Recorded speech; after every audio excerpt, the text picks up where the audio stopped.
आपने विद्युत सेल अवश्य देखे होंगे।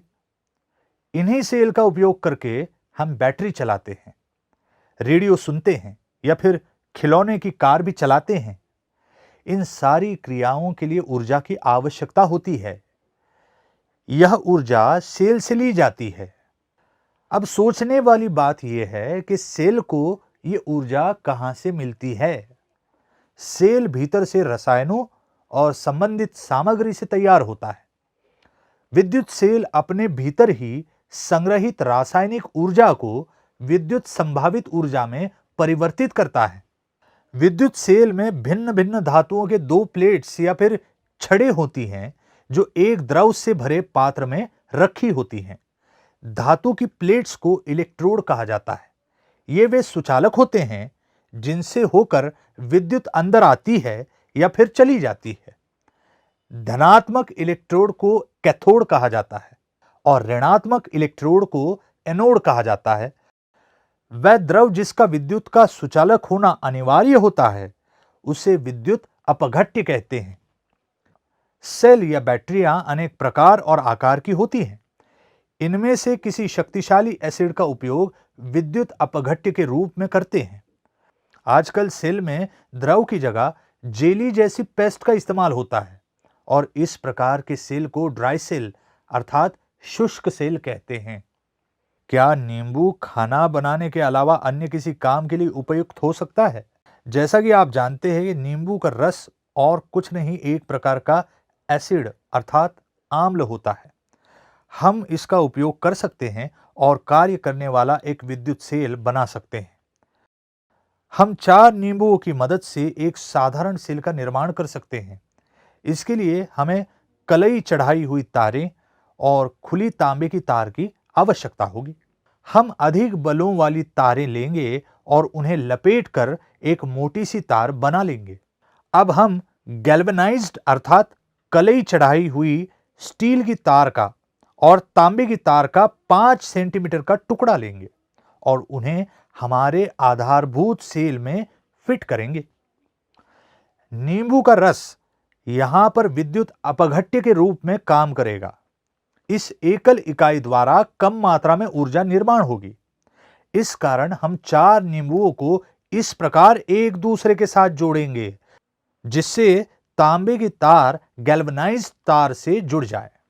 रासायनिक प्रक्रिया के परिणाम स्वरूप इलेक्ट्रॉन्स संपूर्ण पथ या परिपथ में से होकर बहते हैं। क्या हम इन इलेक्ट्रॉन्स को देख सकते हैं? वास्तव में नहीं। इसके लिए हमें एलईडी की मदद लेनी होगी ताकि इलेक्ट्रॉन्स की मौजूदगी की हम कल्पना कर सकें। चलिए अब हम पहले और अंतिम छोर को एलईडी से जोड़ते हैं जो परिपथ के पूर्ण होते ही जल उठता है। आप अधिक नींबुओं का इस्तेमाल करके भी ये कर सकते हैं। साथ ही यह कृति करते समय अपने आसपास के विभिन्न पदार्थों का भी उपयोग करें। सोचिए क्या ये अन्य फल जैसे सेब, केला या कच्चे आम आदि के साथ भी ऐसे ही कार्य करेगा। मूलतः विद्युत सेल में तांबे की और जस्ते की प्लेटें होती हैं जो सल्फ्यूरिक आम्ल में डूबी होती हैं। जब इन प्लेटों को सुचालक तारों से जोड़ दिया जाता है तब रासायनिक प्रक्रिया शुरू हो जाती है।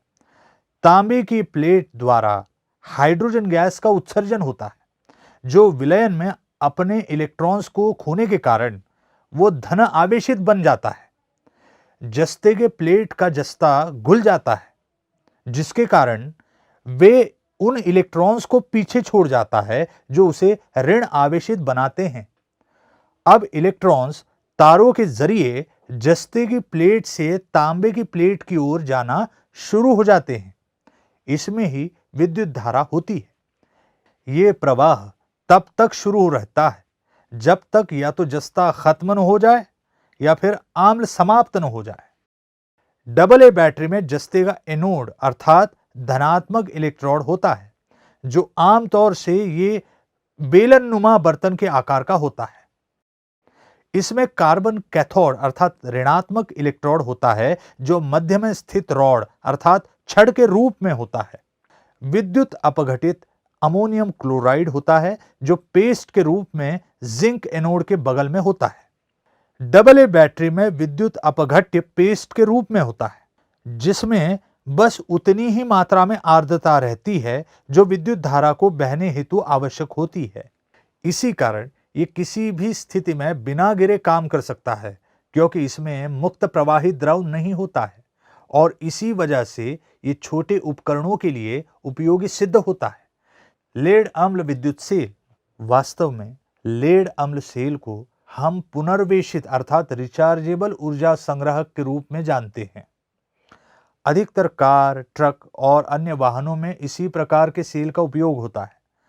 नौकाओं, पनडुब्बियों में भी इस प्रकार की सेल का उपयोग आबाधित ऊर्जा आपूर्ति के लिए अर्थात अनइंटरप्टेबल पावर सप्लाईज यूपीएस के लिए होता है। चलिए अब ये लेड अम्ल बैटरी कैसे होती है इसे समझने की कोशिश करते हैं।